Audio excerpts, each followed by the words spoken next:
Hello. Tuturo ko sa inyo ngayon kung paano maghanap ng drivers after nyo mag-format hindi na kayo gumagamit ng drivers pack. So, umpisa natin. Siyempre, pupunta tayo sa My Computer, Manage, and Device Manager. So, after natin mag-format, puro question mark yung mga nandito, no?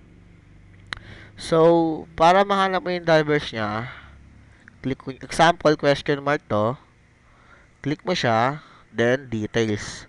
Copy mo yung mga nakasulat na ito. Control C, syempre. After mo siya ma-Control C, punta ka ng book number mo. Then, the type mo is debit.info. Debit.info, face mo yung kinopy mo doon sa may device manager, sa may details. After mo ma-face, is search. We cannot find na PCI Ben, alisin mo tong mga to, then hanggang sa sys. Then search mo ulit. Yan, lumabas na.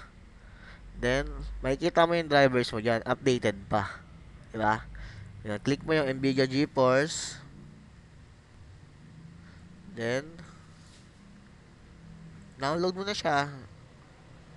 May drivers ka na. So, ito yung tip ko sa inyo lang na mga nahihirapan maghanap ng drivers kung saan sa website pa pumupunta. Sana makatulong sa inyo to. Then, salamat.